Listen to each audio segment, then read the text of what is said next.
అసలు ఒక రిలేషన్‌లో గొడవలెందుకొస్తాయి? ప్రియారిటీ ఇవ్వకపోవడం వల్ల. అంటే ఒకళ్ళ మీద ఒకళ్ళకి అంత శ్రద్ధ లేకపోవడం వల్ల. అసలు ఈ శ్రద్ధ, ప్రియారిటీ అనే కాన్సెప్ట్ ఎక్కడి నుంచొచ్చింది?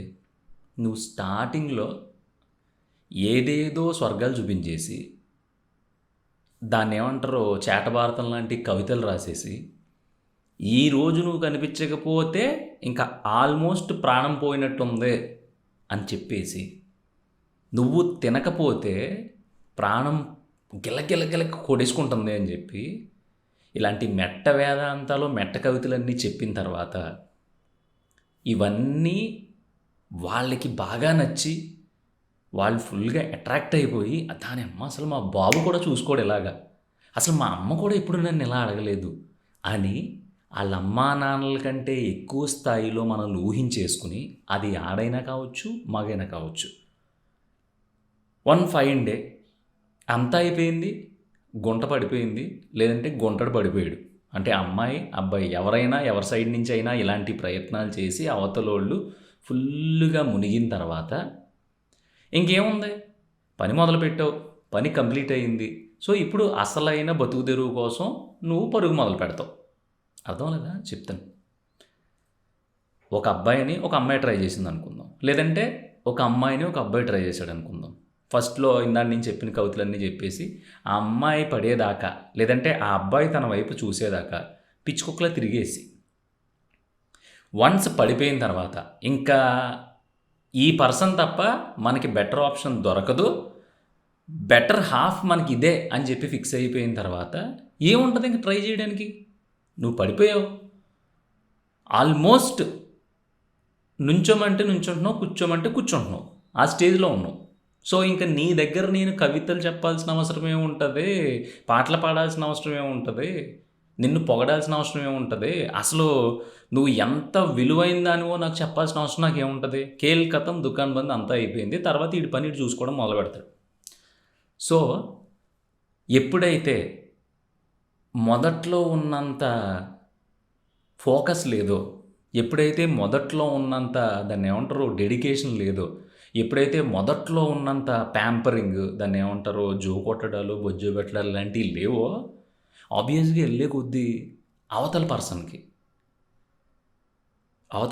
ఏమనిపిస్తుంది అంటే, ఏంటి ఇది వరకు మనోడు ఇలా ఉండేవాడు కాదు కదా, ఏంటి ఇలా అయిపోయింది మన పరిస్థితి, నన్ను పట్టించుకోవట్లేదు, నన్ను సరిగ్గా చూసుకోవట్లేదు, నన్ను వాడికి వదిలేసేలా ఉన్నారు, ఏంటి ఇలా అయిపోయింది నా లైఫ్ అని కుమిలిపోవడం మొదలు పెడతారు. కానీ నీ సైడ్ నుంచి నువ్వేంటి, నీ పని ఏదో నువ్వు చూసుకోవాలి. అస్తమాటు పొగడ్డానికి కవితలు కూడా సరిపోవు, అస్తమాటు అక్కడే కూర్చుని మొహం చూసుకోవడానికి మన ఆర్థిక పరిస్థితులు సరిపోవు, అస్తమాటు అక్కడే కూర్చుని పొగడ్డానికి ఇంకోటి చేయడానికి మన స్తోమత అది కాదు, అసలు మనిషి నేచరే అది కాదు. కానీ చాలామంది దొంగనా కొడుకులు, చాలామంది వర్స్ట్ ఫీమేల్స్ ఏం చేస్తున్నారంటే, అవతలోళ్ళ స్ట్రక్చర్ చూసో, అవతలోళ్ళ అందం చూసో, లేదంటే ఏదో ఒకటి చూసి ఏమైనా సరే దీన్ని పడేయాలి అనే టార్గెట్తో పడేసే వరకు నిద్రపోకుండా వాళ్ళని పేకల్లోతు దించేసిన తర్వాత వాళ్ళు ఇంక మనం లేకపోతే గిలగిల కొట్టేసుకోవాలి అనుకునే స్టేజ్ కంటే డ్రగ్ ఎడిక్ట్ అయిపోయిన స్టేజ్కి తీసుకొచ్చేసి, అవసరాలు తీరిపోయిన తర్వాత అనవసరమైన ఒక కారణం చెప్పి, అసలు వర్స్ట్ రీజన్ చెప్పి ఆ లైఫ్లో నుంచి బయటికి వెళ్ళిపోతున్నారు. ఇదంతా చేయడం దేనికి అనేది ఇప్పుడు ఈ వీడియోలో పాయింట్. నీకు ఒకరిని చూడగానే ఒకటి అనిపించింది, నీకు ఏదో అట్రాక్షన్ కలిగింది, నీకు నిజంగా దమ్ము ఉంటే, నువ్వు నిజంగా మగోడు అయితే, ఒకవేళ ఫీమేల్ అయితే కనుక నువ్వు నిజంగా మహిళవే అయితే, వెళ్ళి నీ ఫీలింగ్ ఏంటో డైరెక్ట్గా ఎక్స్ప్రెస్ చేయి. ఎక్కడ దాన్ని ఏమంటారు, సోకాల్డ్ కామెంట్ బాక్స్లోకి వచ్చేవాళ్ళు వచ్చి ప్రేమ, దోమ, తోటకూర కట్ట, కొత్తిమీర కట్ట, లేదంటే గుప్పుడు ఆవాలు, ధనియాలు ఇవన్నీ చెప్పొద్దు. ఇక్కడ ఎవడో, అది అమ్మాయి అయినా అబ్బాయి అయినా బరాబర్ చెప్తున్నా, ఎవడో కూడా ఫస్ట్ టైం ఒక అమ్మాయిని చూసేసి దీన్ని పెళ్లి చేసేసుకుని శోభనం చేసేసుకుని పిల్లల్ని కనేసి దాన్ని ఏమంటారు పండంటి కాపురం సినిమాలో లాగా పండంటి కాపురం పెట్టేసి కలకల్లా ఆడిపోదామని ఎవడూ ఊహించుకోడు. ఒక సూపర్‌గా ఉన్న అమ్మాయి కనిపించిందంటే ఫస్ట్ ఆఫ్ ఆల్ ఒకడికి వచ్చే థాట్ ఏంటంటే బెడ్. ఒకవేళ నేను అబద్ధం చెప్తున్నానంటే వీడియో చూసే ప్రతి ఒక్కడు గుండె మీద చేసుకొని చెప్పండి. ఇలా ఉందేంట్రా అనిపిస్తది. అవతల అమ్మాయికైతే కేరింగ్ పాయింట్ ఆఫ్ వ్యూ అసలు మా నాన్న కూడా చూసుకోడు. ఎలా ఇంత ఇంత ఇంత ఓపిక ఎలా వచ్చింది? చేసుకుంటే ఇలాంటివన్నీ చేసుకోవాలి. అలాంటివి ఏమి ఉండవు. ఆళ్ళకి ఒక కైండ్ ఆఫ్ ఇమాజినేషన్ ఉంటది. ఈ ఇమాజినేషన్‌లన్నిటిలోంచి పుట్టిందే ప్రేమ. మరి ఏమని అడుగుతావు? ఒక అమ్మాయి నచ్చింది నీకు. ఏమని అడుగుతావు? డైరెక్ట్ ఎళ్లి ఏమన్నా అడగగలవా? అసలు అడిగితే మామూలుగా ఉంటదా నీకు? ఉండదు కదా! అందుకని నువ్వు లేక నేను లేను. మన పాత డైలాగులు ఇయన్నీని. నువ్వే కావాలి. అసలు నిన్న మీ స్ట్రీట్‌లో 100 సార్లు తిరిగినా సరే ఒక్కసారి కూడా కనిపించలేదు. కనీసం నువ్వు కాదు, మీ అమ్మ మీ ఇంట్లో దండం మీద ఆరేసిన నీ డ్రెస్ కనిపించినా సరిపోయేది. హ్యాపీగా పడుకునేవాడిని. కానీ నాకు నిద్ర పట్టలేదు. ఎందుకంటే నీ డ్రెస్ కూడా కనిపించలేదు అంటాడు. ఈ సోది మాటలకన్నిట్లికి అది పడిపోద్ది. పడిపోయిన తర్వాత వన్ ఫైన్ డే నా పరిస్థితి బాలేదు. ఇంకోటి బాలేదు, ఇంకోటి బాలేదు. నేను చాలా సెటిల్ అవ్వాలి. లేదంటే నేను అది చెయ్యాలి, ఇది చెయ్యాలి. మాది చిన్న ఫ్యామిలీ అని చెప్పి ఆడు దొబ్బేస్తాడు. ఇది జరగడానికంటే ముందు ఒకడు తగులుతాడు. ఆడేమంటాడు, "నువ్వు చాలా బాగున్నావు. ఈ పెళ్లి చేసుకోవటాలు ఇయే మన వల్ల ఈ పని కాదు గానీ, సరదాగా మనం ఒక బ్యూటిఫుల్ టైం స్పెండ్ చేద్దాము. సో, అది కనీసం అట్‌లీస్ట్ మనకి ఒక దాన్నేమంటారు, ఒక మంచి పాటలా గుర్తొస్తా ఉంటది మన లైఫ్‌లో" అని చెప్పంటే, ఇంత ఎదవ అనుకోలేదు. అసలు నువ్వేమనుకుంటున్నావు నీ గురించి? నేనెలా కనిపిస్తున్నాను? నేను బజార్ దానిలా కనిపిస్తున్నానా? లేదంటే నేనెలా కనిపిస్తున్నానో అటు ఇటు అని చెప్పేసి పెద్ద రాద్ధాంతం జరిగిపోద్ది. ఆడు అల్లిపోతాడింక. ఇదేంట్రా బాబు, మనం ఒరిజినల్ ఫీలింగ్ చెప్తే ఇలా ఉందేంటి, ఇంకెవరి జోలికి వెళ్ళకూడదని ఆడు శుభ్రంగా బీర్ వేసుకుని ఆడి పనైతే ఆడు చూసుకుంటాడు. ఈ సెకండ్ తగిలినోడు, నువ్వు కనిపించకపోయినా పర్లేదు, మీ స్ట్రీట్‌లో వెళ్ళినప్పుడు దండం మీద మీ అమ్మ ఆరేసిన బట్టలు కనిపించినా చాలు, నేను హ్యాపీగా నిద్రపోయేవాడిని అని చెప్పి వాళ్ళని ఉతికి ఆరేసి దండం మీద వేసేసిన తర్వాత టాటా బై బై అని ఒక ఎమోషనల్ వేలో, ఒక ఎమోషనల్ బ్లాక్మెయిల్ కైండ్ ఆఫ్ వేలో చెప్పినప్పుడు వాళ్ళన్నీ మూసుకుని జీవితాంతం ఏడుస్తూ ఇంకొకరిని ఎవరినో చేసుకుని ఆయన చేసుకున్న తర్వాత కూడా పలానా ఎదవకు అనవసరంగా నేను సర్వస్వం అర్పించేసాను, ఇలా అర్పించకుండా అదేదో సైలెంట్గా ఉండి హ్యాపీగా ఇప్పుడు పెళ్లి చేసుకున్నాను, మొగుడు బాగా చూసుకుంటున్నాడు, ఈడికి అర్పించుకున్నా బాగుండేది, ఆ సన్నాసి చేతిలో పెట్టాను అన్నీ తీసుకెళ్ళి అని చాలామంది ఫీల్ అవుతూ ఉంటారు. ఇది జెండర్ డిఫరెన్స్ ఏం లేదు, అమ్మాయిలు అబ్బాయిలు ఇద్దరికీ వర్తిస్తుంది. సో ఈ పాయింట్ ఎందుకు వచ్చింది అంటే, మనం ఏమనుకుంటున్నామో అవతలోళ్ళ గురించి అట్రాక్షన్లో ఉన్నామా, లేదంటే ఇంకోట డైరెక్ట్ ఎక్స్పోజ్ చేయలేకపోవడం వల్ల వాళ్ళకి ఎక్స్పెక్టేషన్ పెంచేసి మన అవసరాలు తీరిపోయిన తర్వాత వాళ్ళని నాగ్గా వాళ్ళు ఏ రీజన్ అయితే చెప్తే లొంగిపోతారో ఆ రీజన్ చెప్పి వాళ్ళని వదిలించేసుకుని మనం హ్యాపీగా మన లైఫ్లోకి వెళ్ళిపోతాం కదా. కానీ గుర్తుపెట్టుకో, అవతలోళ్ళు అంత హ్యాపీగా వదిలేయలేరు. నువ్వు చెప్పిన రీజన్కి వాళ్ళు తల వంచారు అంటే నిన్ను కాలర్ పట్టుకొని అడగలేక కాదు. వాళ్ళకి తెలుసు, ఇప్పుడు వీడు ఇబ్బంది పడిపోతాడేమో నేను ఫోర్స్ చేస్తే, ఈ అమ్మాయి ఇబ్బంది పడిపోద్దేమో నేను ఫోర్స్ చేస్తే, ఈ అమ్మాయి గురించి పొరపాటున బయటికి వెళ్తే ఆ అమ్మాయి పరువు పోద్దేమో అని చెప్పి ఇటు అబ్బాయి ఆలోచిస్తాడు, అటు అమ్మాయి ఆలోచిస్తూ ఉంటుంది. సో వీళ్ళిద్దరూ విడిపోయిన తర్వాత దీంట్లో ఒక్కడికే నరకం కనిపిస్తుంది. ఆ నరకం కనిపించేవాడు ఎవడా అంటే, సిన్సియర్గా కళ్ళు మూసుకుని గుడ్డెద్దులాగా నిజంగా దీనికి మించిన ప్రేమ లేదు, నా ప్రేమ అమరత్వం, నా ప్రేమకి చావు లేదు, నా ప్రేమను పరిస్తే సముద్రాలు ఇంకిపోతాయని చెప్పేసి అందాల రాక్షసి సినిమాలో డైలాగ్ ఉంటుంది కదా, ఆ రేంజ్లో ఎవడైతే మునిగిపోతాడో, అవతలోళ్ళ మాటలు నమ్మేసి ఆడ అవసరం కోసం మనల్ని ముంచుతున్నాడు అని తెలుసుకోలేనంత గుడ్డిగా మునిగిపోయిన వాళ్ళు ఎవరైతే ఉంటారో వాళ్ళు జీవితాంతం వెక్కి వెక్కి ఏడుస్తూ ఉంటారు. సో నేనేం చెప్తున్నానంటే, నీ అవసరం ఏంటి? అవతలోళ్ళ దగ్గర నుంచి నువ్వేం కోరుకుంటున్నావు? అవతలోళ్ళ దగ్గర నుంచి ప్యూర్గా నువ్వేం ఎక్స్పెక్ట్ చేస్తున్నావు? అది నీకు చెప్పగలిగే దమ్ముంటే స్ట్రైట్గా వెళ్ళి చాలా ఒబీడియంట్గా చెప్పే. వాళ్ళు నిన్ను ఎదవనుకున్నా పర్లేదు, పోరంబోకు అనుకున్నా పర్లేదు, ఈ అమ్మాయి ఏంట్రా బాబు ఇలా ఉందనుకున్నా పర్లేదు, వీడు మొన్నటిదాకా మంచి అబ్బాయి అనుకున్నాను, ఇంత సన్నాసి అనుకోలేదు అనుకున్నా పర్లేదు, కానీ ఆ రోజుతో అయితే నువ్వు అవతల దృష్టిలో ఒక బ్యాడ్ గాయ్ లేదంటే బ్యాడ్ ఉమెన్ ఆర్ బ్యాడ్ గర్ల్గా పోర్ట్రేట్ అయిపోతావు. అక్కడితో కథ అయిపోద్ది. వాళ్ళు బాధపడరు, నువ్వు బాధపడవు. కానీ ఒక అవసరాన్ని ట్రిగర్ చేసి, దానికి గురిపెట్టి, ఆ చుట్టూ ఒక అందమైన ముళ్ళ కంచె లాంటి కథ అల్లుకుంటా వచ్చి, నువ్వు ట్రిగర్ చేసిన అవసరం ఏదైతే ఉందో తీరిపోయిన తర్వాత, నీ చుట్టూ ఉన్నదే పూల పాన్పు కాదు, ముళ్ళ కంచె అని ఆళ్ళకి తెలిసినప్పుడు, ఆళ్ళు దాంట్లో నుంచి బయటికి రాలేరు. అది ఎంత పెద్ద కర్మ అంటే, ఐ థింక్ అది చాలా వరస్ట్ సినారియో లైఫ్‌లో. అది అసలు చేయకూడదు అలాగా. నువ్వు ఎలా ఉన్నావో అలాగే ఉండు. నీతో ఎవరుండాలో ఆళ్ళుంటారు.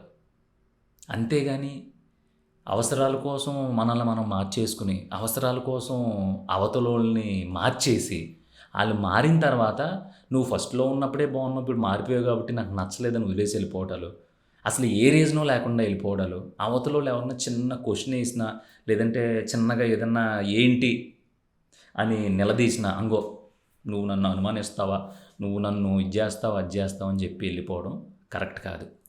ఈ వీడియో చేయడానికి రీజన్ లేకపోలేదు. మొన్న నేను ర్యాపిడో బుక్ చేసుకొని వస్తున్నా. మియాపూర్ నుంచి కేపీహెచ్‌పీ వెళ్తున్నాను. వెళ్తా ఉంటే ర్యాపిడో అబ్బాయి సరదాగా మాట్లాడడం మొదలుపెట్టాడు. మా అబ్బాయి అంటే కుర్రోడేం కాదు, ఒక 33 అలా ఉంటాయి అతనికి ఏజ్. అతను మెల్లిగా మొదలుపెట్టి ఇలా మెల్లిగా లైఫ్ గురించి డిస్కషన్ మొదలైంది.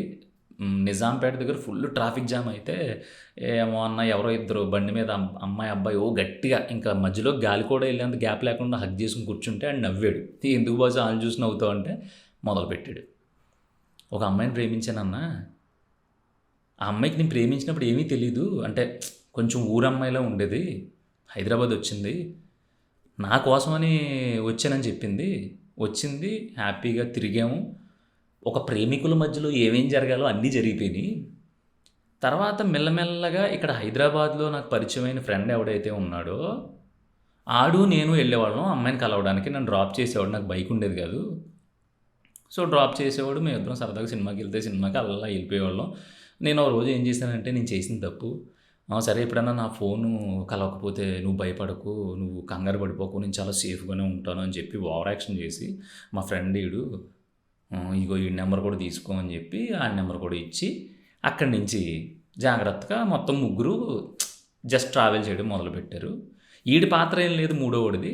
కొన్నాళ్ళకి ఏమైందంటే, ఆ అమ్మాయి ఫోన్ బిజీ రావడం మొదలుపెట్టింది. ఈడు ఫోన్ చేసి 4, 5 సార్లు చేసినా బిజీ వచ్చేది. సరే అని చెప్పేసి ఒక వారం, 10 రోజులు ఆల్మోస్ట్ ఒక నెల రోజులు పట్టించుకోలేదు. తర్వాత అడిగాడంట, ఇదివరకు నీ ఫోన్ ఇప్పుడు బిజీ వచ్చేది కాదు, ఇప్పుడు ఏంటి గంటల తరబడి బిజీ వస్తుంది అంటే, అమ్మతో మాట్లాడుతున్నాను. ఇది యూనివర్సల్ వర్డ్ కదా, ఎవరు చెప్పినా అదే చెప్తారని నాకు అంతకుముందు తెలుసు కానీ, మరి ఇప్పుడు స్టిల్ ఇప్పటికి కూడా అదే అబద్ధం చెప్తున్నారని తెలియదు. మా అమ్మతో మాట్లాడుతున్నాను అనేదంట. సరే మీ అమ్మతో అంతసేపు మాట్లాడాల్సింది ఏముంటుంది, మహా అయితే 10 నిమిషాలు, పావుగంట. రోజు ఎందుకు బిజీ వస్తుంది అని రోజు అడగడం మొదలుపెట్టాడు. చూసింది ఒక నెలకే సీరియస్ అయిపోయింది. నువ్వు నన్ను టార్చర్ పెట్టేస్తున్నావు, అసలు నా మీద నమ్మకం లేదా, ఆ మాత్రం దానికి 4, 5 సంవత్సరాల నుంచి ఎందుకు ప్రేమించావు, అని నా మీద నమ్మకం లేదా, అసలు నేను మొత్తం నీకు సర్వస్వం ఇచ్చేసాను, అయినా సరే నువ్వు నన్ను నమ్మట్లేదు. మా నాన్నతో మాట్లాడుతున్నాను, మా మామయ్యతో మాట్లాడుతున్నాను, మా అన్నయ్యతో మాట్లాడుతున్నాను, మా చెల్లితో మాట్లాడుతున్నాను, మా పిన్నమ్మతో మాట్లాడుతున్నాను, మా ఇల్లు చెత్తేసేవాడితో మాట్లాడుతున్నాను, ఆటో డ్రైవర్ వచ్చాడు, మన పాపం నా పర్స్ మర్చిపోయిందంట, నేను మర్చిపోయానంట, నా పర్స్ తెచ్చి ఇచ్చాడు, ఆడిది ఏదో సోది కబుర్లు. ఇంకా చెప్పిన తర్వాత వన్ ఫైన్ డే వీడికి ఎందుకో డౌట్ వచ్చిందంట ఈ పక్కన ఉండే ఫ్రెండ్ గడి మీద. ఓ రోజు ఫోన్ చేస్తే అటు ఆ అమ్మాయికి బిజీ వస్తుంది, కరెక్ట్గా వెంటనే వీడికి కొడితే వీడికి బిజీ వస్తుంది, అక్కడ బిజీ వస్తుంది, ఇక్కడ బిజీ వస్తుంది, అక్కడ బిజీ వస్తుంది, ఇక్కడ బిజీ వస్తుంది, అక్కడ బిజీ వస్తుంది, ఇక్కడ బిజీ వస్తుంది, వీడి పిచ్చి ఎక్కేసింది. ఓ రోజు ఆడికి తెలియకుండా వాళ్ళ ఫ్రెండ్ ఫోన్ తీసుకుని చాటింగ్ ఓపెన్ చేస్తే ఈవిడ కాన్వర్జేషన్స్ మొత్తం ఉన్నాయి. ఏం కాన్వర్జేషన్స్, అసలు లైఫ్ అంటే ఎలా షేర్ చేసుకోవాలనుకుంటున్నాను ఒక అబ్బాయితో అనే కాన్వర్జేషన్ అంతా ఈడికి ఆవిడ గారికి మధ్యలో జరుగుతుందంట. వీడికి మెంటలు వచ్చేసి డైరెక్ట్ పొద్దున్నే ఆ అమ్మాయి హాస్టల్కి వెళ్ళిపోయి, నువ్వు కిందకి రా అని చెప్పి, అసలు ఏమనుకుంటున్నావు నువ్వు, నేను ఊళ్ళో దొరికి చిన్నా చితక ఉద్యోగాలు మానేసి నిన్ను చేసుకుందాం పెళ్ళి అని చెప్పి అన్నీ వదిలేసి హైదరాబాద్ వచ్చి నానా సంఖ్యలో నాకు ఏదో ఉద్యోగం పట్టుకుందాం తిరుగుతూ ఉంటే, సరే నువ్వు కూడా హైదరాబాద్ వచ్చి ఏదో చూసుకుంటానన్నావు, అవన్నీ చూసుకోకుండా నువ్వు చేస్తుంది ఏంటి ఫోన్లో, నీ ఫోన్ ఇవ్వి అన్నాడు. నేను ఇవ్వను అంటే, మళ్ళీ నా మీద నమ్మకం లేదు అందుకే ఫోన్ అడుగుతున్నావు కదా అంటే, పగిలిపోద్ది, ఫోన్ ఇస్తానంటే ఇస్తాను, అంతేగాని నువ్వు నా మీద అరవడానికి నువ్వు సరిపోవు, నీ గురించి ఆర్గ్యూ చేయడానికి రాలేదు, ఇంకో దానికి రాలేదు, ఇంకో దానికి రాలేదు. నీ క్యారెక్టర్ నాకు అర్థమైంది. నా దగ్గర ప్రూఫ్స్ ఉన్నాయి. కానీ గుర్తుపెట్టుకొని నా అందరిలాగా అల్లరి చిల్లరగా బిహేవ్ చేసి కొట్టడాలు, తిట్టడాలు, నీ గురించి 10 మందికి చెప్పడాలు చేయను. నువ్వు నన్ను మిస్ అయ్యావు. నువ్వు నన్ను వదిలేసుకున్నావు. చేతులారా నీకు ఒళ్ళు కొవ్వెక్కి వదిలేసావు. నువ్వు లైఫ్‌లో చాలా అనుభవిస్తావు అని చెప్పి అక్కడి నుంచి వెళ్ళిపోయిన అబ్బాయి సరైన జాబ్ చేయడం అంటే ఒక జాబ్ గురించి వెతుక్కునే ఇంట్రెస్ట్ పోయి, అసలు లైఫ్ మీదే ఇంట్రెస్ట్ పోయి, ఒక 6 నెలల్లో డిప్రెస్ అయిపోయి, 6 నెలల తర్వాత దీనమ్మ ఇలాంటి దాని గురించి నేను ఆలోచించడం ఏంటి? ఊళ్ళో అమ్మా బాబులేమో చిన్న ఫ్యామిలీ, ఇల్లు ఒకటే ఉంది, మనకేం లేదు కదా! నాకేమో అసలు ఉద్యోగానికి ఇంటర్వ్యూకి వెళ్ళడానికే ఏడుపొచ్చేస్తుందంట. ఎందుకు ఏడుపొస్తుందో ఆ అబ్బాయికి తెలీదంట. ఎందుకు కష్టపడాలి నేను అనే పాయింట్‌కి వెళ్ళిపోయాడు ఇంకా. ఎందుకంటే ఒక అమ్మాయి మీద ఫుల్ ప్లెడ్జ్డ్‌గా మొత్తం ఆశలన్నీ పెట్టేసుకుని. సరే అని చెప్పి అక్కడి నుంచి ఏదో అప్పటిదాకా జమ చేసుకుని డబ్బులు అయ్యి ఉంటే ఆ డబ్బులు పెట్టి ఈఎంఐలో పల్సర్ బండి కొనుక్కున్నాడు. పల్సర్ బండి కొనుక్కొని అప్పటి నుంచి ర్యాపిడో తోలటం మొదలుపెట్టాడంట. ఎంతలా తోలుతున్నాడంటే ర్యాపిడో, పొద్దున్న వెళ్తాడంట, అర్ధరాత్రి అయినా సరే బండి ఆపడంట. ఎందుకు ఆపడం అంటే డబ్బులు సంపాదించేద్దాం అనే కసి కాదంట. నేను అన్నాను, ఎందుకు బ్రో అంతలాగా? అంత అవసరం లేదు కదా! ఒక ₹1000 వస్తే సాయంత్రం దాకా తోలుకొని, లేదు బ్రో ఇది డబ్బుల కోసం కాదు, డబ్బుల కోసం ప్లస్ దాని మీద ఉండే కసి, దానికోసం కుక్కలా తిరిగాను నేను. సో నేను ఎంతైతే తిరిగానో 5 సంవత్సరాల నుంచి అంతకి 10 రెట్లు నేను తిరగాలి. ఆ దరిద్రాన్ని వదలగొట్టుకోవాలి. అది మైండ్లోంచి పోవాలి. అందుకని చెప్పి ఆడు బండి కొని నాకు తెలిసి 6, 7 నెలలు అయిందంట. దగ్గర దగ్గర నాకు తెలిసి 90,000 లక్ష తిరిగేసాడు. తిరిగేసి చెప్తున్నాడు, రోజుకి 1800 సంపాదిస్తాను బ్రో నేను. బాగుంది, కిక్ వస్తుంది, సరదాగా మొత్తం 11:30 ఆ టైంలోపే ఒక బీర్ తీసుకుని బండిలో పెట్టేసుకుంటాను, లేదంటే ఒక క్వార్టర్ తీసి బండిలో పెట్టేసుకుంటాను, తిరుగుతాను, సంపాదించుకుంటాను, రూమ్కి వెళ్తాను హ్యాపీగా, అది తెచ్చుకున్నది తాగేసి ఫుల్గా భోంచేసి ఆ టైంకి అమ్మ నాన్న పడుకుంటారు కాబట్టి మనం ఫోన్ చేయకుండా పడుకుని పొద్దున్నే లేచి ఎలా ఉన్నారని చెప్పి వాళ్ళతో మాట్లాడి ప్రతిరోజు వాళ్ళకి ₹1000 వేస్తాను, నెలకి 30,000 పంపిస్తున్నాను. ఇలాగే బ్రతుకుతాను నేను అనవసరంగా ఒక అమ్మాయి ఉచ్చులో పడిపోయాను. అసలు ఎంత వరస్ట్‌గా తయారైందంటే ఒక 6 నెలల్లో నేను అసలు ఎవరి గురించి బ్రతకాలి అనేంత స్టేజ్‌కి వెళ్ళిపోయాను. మా అమ్మ గుర్తు రాలేదు, మా నాన్న గుర్తు రాలేదు, మా ఫ్యామిలీ గుర్తు రాలేదు. ఓన్లీ అమ్మాయే గుర్తొచ్చేది. తర్వాత ఎలా బయటపడ్డానో నాకు తెలీదు. ఇప్పుడు చాలా హ్యాపీగా ఉన్నాను అన్నాడు ఆ అబ్బాయి. నేను తర్వాత ఒకసారి ఆ అబ్బాయిని హెల్మెట్ తీయమని, "సార్ నీ మొహం చూడాలిరా బాబు, ఇంత గ్రేట్ జర్నీ నీది" అని చెప్పి ఆడిని చూసిన తర్వాత నాకు మొన్నటి నుంచి అదే ఆలోచన. సో ఒకడి జీవితంతో ఆడుకునే బదులు నీకేం కావాలి అనేది చెప్పేసి, నీ క్యారెక్టర్ ఏంటి అనేది చెప్పేసి, నేనున్నాను, నా పేరు పృథ్వీ, నువ్వు నాకు నచ్చావు, కానీ నచ్చడం అంటే పెళ్ళిళ్ళు గిళ్ళిళ్ళు కాదు, ఏదో నీతో టైం స్పెండ్ చేయాలనుకుంటున్నాను, అలా అని నీ క్యారెక్టర్ బ్యాడ్ అని కాదు, నాకు అనిపించింది చెప్పాను. ఓకే, అవతల ఓకే అనుకున్నా, నిన్ను ఎదవా అనుకున్నా, ఏమనుకున్నా నువ్వు అనవసరం ఫీల్ అవ్వాల్సిన అవసరం లేదు, ఇంకోటి అవసరం లేదు, ఇంకోటి అవసరం లేదు. ఎందుకంటే ఇలా చెప్పేసి నిన్ను వాళ్ళు తిట్టేసుకుని వెళ్ళిపోయిన తర్వాత ఎవడైతే కవి మహారాజో లేదంటే ప్రేమదేశం యువరాజో వచ్చి ప్రేమ అనే పేరుతో వాడుకుందో బుదిలేస్తారు కదా, అప్పుడు పలానా టైంలో ఒకటి తగిలాడే, ఆడు పాపం డైరెక్ట్గా ఇలా అన్నాడు, నేను అనవసరంగానే తిట్టుకున్నాను, అట్లీస్ట్ అలాంటి వాడికి ఓకే చెప్పినా నాకు టైంపాస్ అయిపోయేది, నేను అనవసరంగా ఇంత పెయిన్ అనుభవించాల్సిన అవసరం వచ్చేది కాదేమో, వెళ్ళి ఎదో చేతిలో పడ్డాను, 2-3 సంవత్సరాలు దేకించేశాడు, తీరా చూస్తే చివరికి ఇలా చేసి వెళ్ళిపోయాడు అని అమ్మాయి బాధపడక్కర్లేదు, లేదంటే ఇలాంటి ర్యాపిడో అబ్బాయి ఉన్నాడు కదా, అలాంటి వాడు బాధపడక్కర్లేదు. మన క్యారెక్టర్ ఏంటో మనకు తెలుసు, మన దాన్ని అనకూడదు కానీ మన దోలేంటో మనకు తెలుసు, మనం ఎంత కంత్రియో మనకు తెలుసు. అలాంటప్పుడు నువ్వు అబద్ధాలు చెప్పి అవతలం దించాల్సిన అవసరం ఉంది? నువ్వు నీలా బ్రతుకు, నీకు ఎంతమందితో తిరగాలని ఉందో నీకు తెలుసు కాబట్టి, నీ మెంటల్ స్టేటస్ ఏంటో నీకు తెలుసు కాబట్టి నీ దారిలో నువ్వు బ్రతికే, కానీ నువ్వు నీ దారిలో వేరే వాళ్ళని వాడుకుని వదిలేకు అని చెప్తున్నాను నేను. ఎందుకంటే నువ్వేంటి బ్రో హ్యాపీగా బ్రతకాలి, చక్కగా బ్రతకాలి, నువ్వు దాన్ని ఏమంటారో నిజాయితీగా బ్రతకాలి, ఒకటే బాణం నేను చెప్పను. ఎందుకు చెప్పనంటే మనం గొప్ప వాళ్ళందరూ చరిత్రలో చదువుకుంటున్నాం అంటే వాళ్ళు గొప్పోళ్ళు కాబట్టి. ఇక్కడ ప్రతి ఒక్కడు గొప్పోడు అవ్వాల్సిన అవసరం లేదు, గొప్పోడే అయి ఉండాలని రూల్ లేదు. ఒకవేళ మనం గొప్పగా ఉండు అన్నంత మాత్రం ఎవరు అనరు. లేదు, మీరు గొప్పగా ఎదగండి, అబద్ధాలు చెప్పకండి, పొరపాటును కూడా మోసం చేయకండి, ఎవరి దగ్గర దోచుకోకండి, ఎవరికీ నమ్మక ద్రోహం చేయకండి. పొద్దున్నే గోరువెచ్చని నీళ్ళు తాగి, ఇంకా లావు తగ్గాలంటే దాంట్లో నిమ్మకాయ పిండుకుని తాగి, భోంచేసి మీ పని చేసుకుని, మధ్యాహ్నం టైంకి తిని, సాయంత్రం టైంకి తిని పడుకుని, మీకొచ్చే జీతాన్ని, మీకొచ్చే సంపాదనని పెట్టుబడి పెట్టుకుంటూ హాయిగా బ్రతకండి. ఇలా చెప్తే ఎవడన్నా వింటాడా? రెండో రోజు మీ అందరూ చెయ్యి అంటారు నన్ను, ఏంటి బ్రో సావదొబ్బుతున్నావు నువ్వు అని. అందుకని ఎవడెన్ని చెప్పినా నీ ఇష్టం వచ్చినట్టు నువ్వు ఉంటావు, ఎవడెన్ని చెప్పినా నా ఇష్టం వచ్చినట్టు నేను ఉంటాను. కానీ మన ఇష్టాల కోసం వేరే వాళ్ళని, వేరే వాళ్ళ ఎమోషన్స్ని ముంచొద్దు అని చెప్తున్నా. అది మ్యాటర్.